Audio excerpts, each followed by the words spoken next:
The night was unnervingly still, the kind of stillness that only winter could bring. Snowflakes drifted lazily outside my window, blanketing the world in a heavy, soft white that muffled every sound. I wasn't used to this kind of silence. Normally, the bustling noise of the city kept me company, but tonight, in this unfamiliar house, there was only the wind howling outside and my own breath to fill the empty space. I wasn't even sure why I'd agreed to come here. A weekend retreat to a remote cabin, miles from any kind of civilization. My friend Mike had convinced me. Get away from the city. Clear your head, he'd said. But something about this place didn't sit right. The house was too isolated, its creaking old bones too alive. The wind outside felt like it was pressing against the walls, urging its way in. I unpacked my things in the dim light of a single lamp in the living room. The fire crackled faintly in the hearth, its warmth failing to chase the chill in the air. The floorboards groaned underfoot as I moved about. It wasn't a comforting sound, more like a warning. A strange, crawling sensation along the back of my neck made me pause. I glanced over my shoulder, but the room was empty, just shadows and the faint flicker of the fire.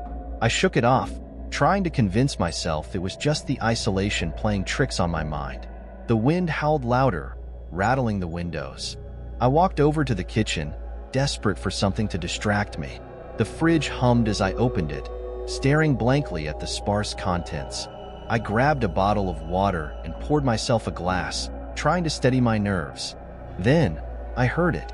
A soft, almost imperceptible sound. A faint creak coming from upstairs. I froze, the glass halfway to my lips. The house was old, sure, and old houses creaked.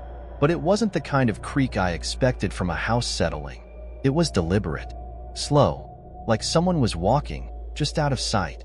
I slowly put the glass down, my heart pounding in my chest. I walked toward the staircase, the dim light casting long shadows across the walls. My footsteps seemed too loud, echoing in the silence. "Mike," I called out, but the words sounded weak even to me, swallowed by the emptiness of the house. No response. My mind raced. Maybe I'd imagined it. Maybe it was the wind, the house settling. I climbed the stairs, my every step cautious, careful. Each step felt like it was amplifying the growing tension in the air, every creak sending a jolt of fear through me. At the top, the hallway stretched out in front of me. The shadows here were deeper, more oppressive. I couldn't see the end of the corridor in the dim light. I heard it again, a soft shuffle. No, not a shuffle, a scrape. Something dragging across the floor, coming from one of the rooms ahead. My breath caught in my throat. "Mike." My voice was barely a whisper now. There was no answer. I approached the nearest door, my hand hovering just inches from the knob. A chill ran through me, colder than the winter night outside. I pushed the door open slowly, the hinges squealing in protest, and the room revealed itself to me in jagged slivers of moonlight. The room was empty, bare, except for an old rocking chair in the corner, gently swaying back and forth as though someone had just left it. A thin layer of dust settled over everything, untouched by time, untouched by people. Suddenly, the chair stopped. My heart thudded in my chest. I took a step back, but my foot caught on something. I looked down, an old, tattered rug, barely visible in the dim light. That's when I saw it, a figure standing in the hallway, just beyond the doorframe. It was tall, too tall, and thin. Its features were obscured, as if the shadows themselves had taken on a shape. My throat went dry, and I couldn't move, frozen in place. Then, it vanished. I blinked hard, telling myself it was a trick of the light, the shadows playing games with my mind. But something about that figure, the way it moved, stayed with me. I quickly stepped into the room, closing the door behind me with trembling hands. The air inside was colder, almost icy, and I had the sudden urge to leave. But as I turned to go, the room seemed to close in on me, the walls pressing against my chest. The scraping sound returned, closer now. I spun around. The rocking chair was moving again, but this time, it wasn't just swaying. It was jerking back and forth violently, as though someone, something was sitting in it. My breath caught in my throat as I watched, paralyzed, the wooden legs screeching across the floor. Suddenly, the door slammed shut behind me with a deafening crash. I whirled, heart pounding in my chest, but there was no one there. I raced toward the window, throwing open the curtains. The snowstorm raged outside, but I couldn't see anything through the glass. The storm made the night feel endless, isolating. Desperate, I pulled at the window, but it wouldn't budge. That's when I heard it, footsteps behind me. Slow, deliberate. I turned, but the figure wasn't there anymore. I didn't need to see it to know it was there. I could feel it, the presence, the coldness of it, wrapping around me, crawling under my skin. The room seemed to grow darker, the shadows deeper, as if the house itself were feeding on my fear. Then, a voice, low and raspy, scraped through the silence. "You're not alone." The cold hand on my shoulder spun me around. The thing standing before me wasn't human. Its skin was pale and slick, its face elongated, its eyes hollow voids. It leaned in close, its breath cold against my skin. The scream died in my throat. It wasn't just a nightmare. It was hunting me. I ran, out of the room, down the hall, stumbling in a panic. I didn't know where I was going, just away, anywhere. The house seemed to grow larger, stretching endlessly as I ran. The walls whispered, the floorboards groaned, and the air grew heavier. I reached the front door. It was locked. Panicked, I yanked at the knob, but it wouldn't give. My breath came in ragged gasps, and I turned, staring into the dark hallway where it had all started. And then, just as suddenly as it had begun, it stopped. The silence returned. The scraping, the footsteps, the cold, it all ceased. But the air was thick, heavy with something unspeakable. I slowly turned back to the door, my hand trembling as I grasped the knob.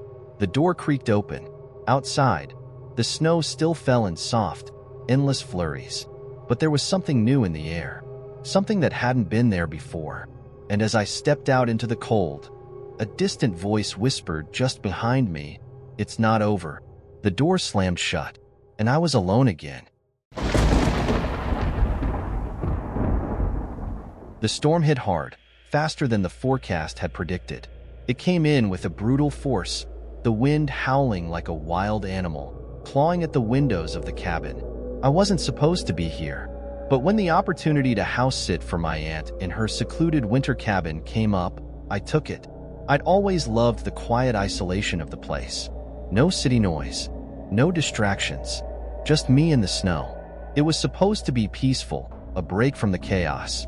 But tonight, the silence felt wrong. The kind of silence that presses against your chest and makes it hard to breathe. I settled in by the fire, the flames casting long, dancing shadows across the wooden walls. The cabin was older than I remembered. Creaky floors, thick beams across the ceiling, and a scent of aged pine that lingered in the air. The kind of place that should have felt comforting, but tonight it just felt off. The storm raged outside, but inside, I felt strangely cold. I wrapped myself in a blanket, the firelight flickering against the darkness of the room. It felt like I was the last person on earth, utterly alone. But I wasn't. I froze as I heard it. A soft creak. At first, I thought it was just the wind, but the more I listened, the more I realized it was too rhythmic, too deliberate. The floorboards. Upstairs. I sat up, the blanket falling away from my shoulders. The sound came again, a slow, methodical creak, like someone walking. My breath caught in my throat. I was alone. My aunt wouldn't be back for hours, and no one had come by. The hairs on the back of my neck stood up. I stared at the staircase that led to the second floor, trying to convince myself it was the house settling. But it didn't feel like that. It felt like someone was there. "Hello?" I called, my voice cracking, weaker than I intended. No answer, just the howl of the wind. I stood up, my legs unsteady as I walked toward the stairs. The noise stopped. A deep silence followed, almost suffocating. I hesitated at the bottom of the stairs, the air thick with a strange unease. Then, another noise. A soft tap, like a fingernail against glass, coming from upstairs. My heart pounded in my chest as I slowly began to ascend the staircase. The creak of each step seemed louder than the last, echoing through the silence.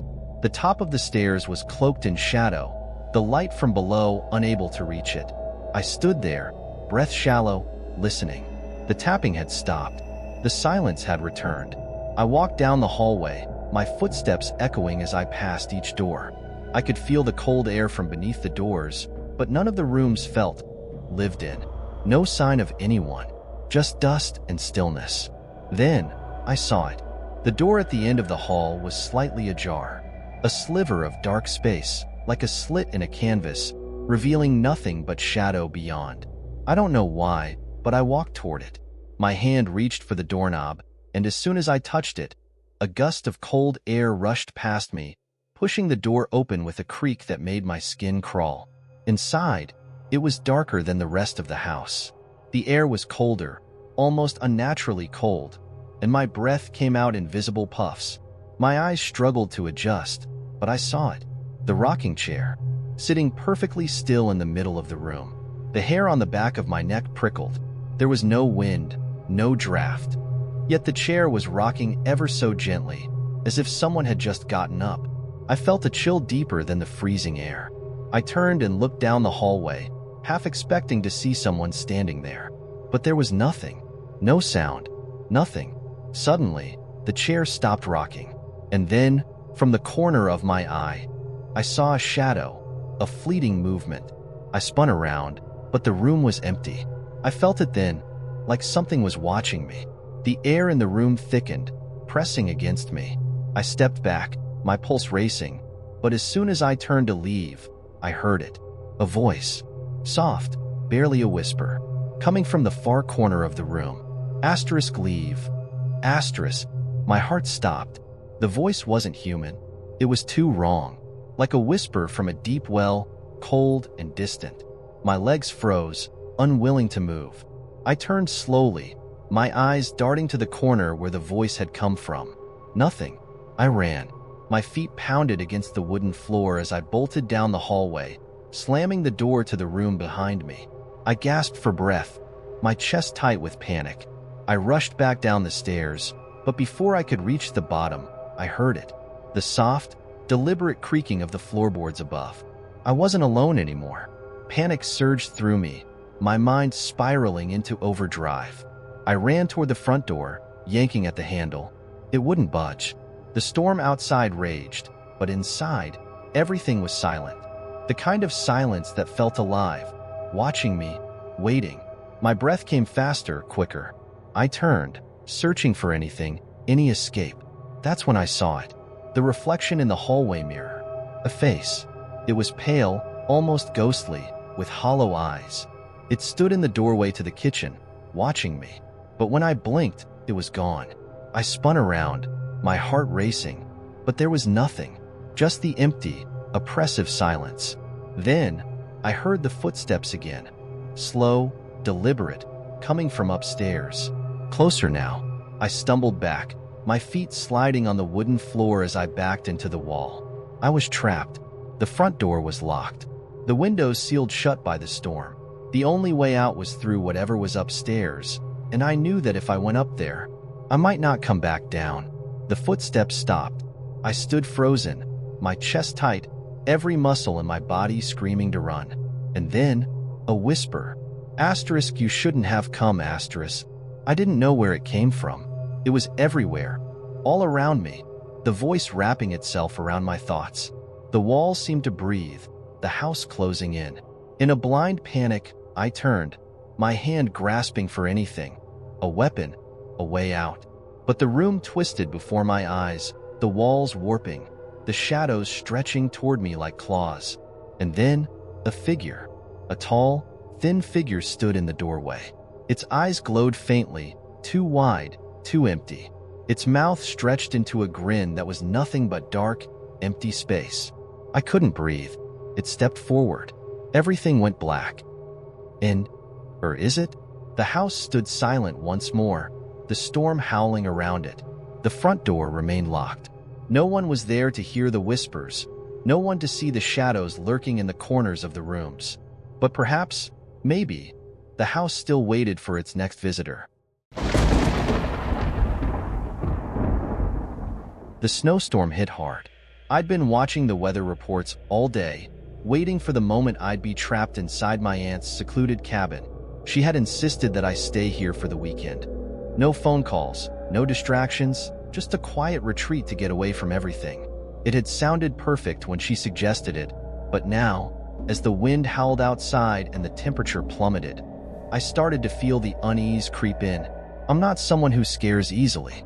I've spent nights in old, haunted houses before, but something about this place felt different. The snow outside was coming down in thick, swirling sheets, and the cabin, nestled in the middle of nowhere, felt eerily isolated. As I unpacked my things, the power flickered for a moment before stabilizing. The fireplace crackled, but there was an unnatural chill in the air. I brushed it off, telling myself it was just the storm. But deep down, I couldn't shake the feeling that something was wrong. I spent the evening reading in front of the fire. The wind howled louder as the hours passed, and the soft creak of the house shifting became a constant soundtrack to my solitude. The faint glow from the fire flickered and danced on the wooden walls, casting long shadows that seemed to stretch and sway. But then, I heard it. A faint tapping sound. Slow, deliberate, like someone was lightly knocking on the walls. I froze, listening intently. The wind outside howled louder, but this sound was distinct, coming from upstairs, right above me. I stood up slowly, my heart beginning to race. Maybe it was just the house settling. I tried to shake it off, but then the tapping came again. This time, closer. My pulse quickened as I listened, trying to make sense of it. I glanced around the room, but nothing seemed out of place. The fire crackled, filling the room with warmth, but the shadows felt too long, too deep. I turned my gaze upward toward the stairs, and for a moment, I thought I saw something, a faint movement, just at the top of the staircase. I swallowed hard. There was no one here. My aunt wouldn't be back until tomorrow. I was alone. The sound stopped as quickly as it had started, and the silence that followed was almost worse than the noise. The air felt thick, suffocating. I sat back down by the fire, trying to calm my nerves. But as the minutes passed, I couldn't shake the feeling that something was watching me. The shadows in the corners of the room seemed to pulse and breathe, alive in their own way. Then I heard it again, the soft, deliberate creak of a floorboard upstairs. This time, there was no denying it. Someone, or something, was up there. I stood up, heart hammering in my chest, and moved toward the staircase. The wooden steps groaned beneath my feet as I climbed slowly, each step feeling like an eternity. The house felt colder, the air thick with a tension I couldn't explain. At the top of the stairs, I hesitated. The hallway stretched out before me, dark and uninviting. A single light bulb flickered in the distance, casting a dim glow that barely illuminated the door at the end of the hall.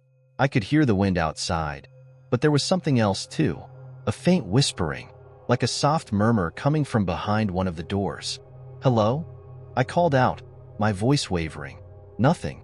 I moved down the hall, the silence closing in around me. The door at the end of the hallway was ajar. Just a crack, but enough for me to feel the cold air seeping through. I pushed the door open, my breath catching in my throat. The room was empty, save for an old rocking chair that sat in the corner. It was still, motionless, but as I stepped closer, I saw it.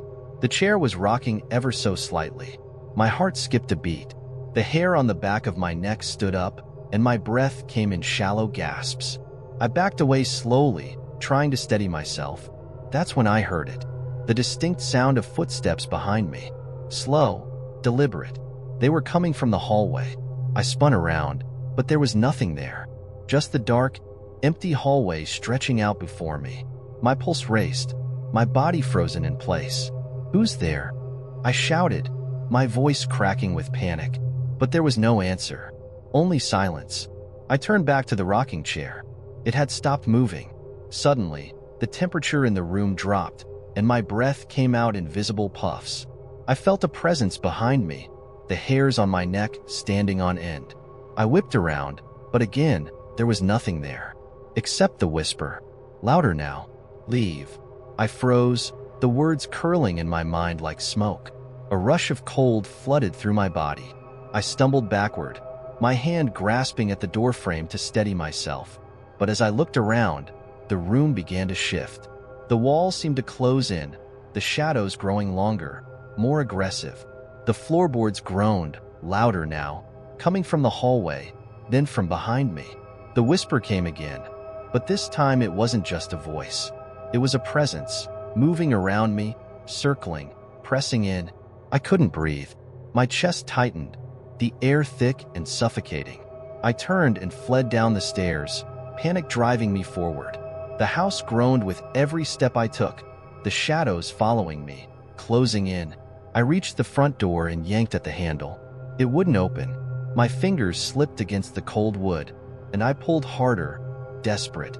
But the door didn't budge. The room behind me was closing in, the shadows creeping toward me. Suddenly, the whisper turned into a growl, low and guttural. Leave now, or never leave again, I gasped, turning in time to see the figure standing at the top of the stairs. Tall, gaunt, and unearthly, its eyes glowed with an unnatural light. Its mouth stretched wide, too wide. The shadows swirled around it like a cloak, and I could feel its cold gaze on me. I couldn't move. I couldn't breathe. Then, as quickly as it had appeared, it vanished into the dark. The house was silent again. The storm outside howled, but inside, everything was still. The door was open. I ran. I didn't stop until I was out in the snow, the cold biting at my skin. I didn't look back. The cabin stood behind me, silent once more. But I knew one thing. I wouldn't be returning. The house was hungry. It was waiting, and I had barely escaped. Thanks for joining me on this journey through the strange and unexpected. If you enjoyed the story, hit that like button, share with fellow curious minds, and don't forget to subscribe for more. Until next time,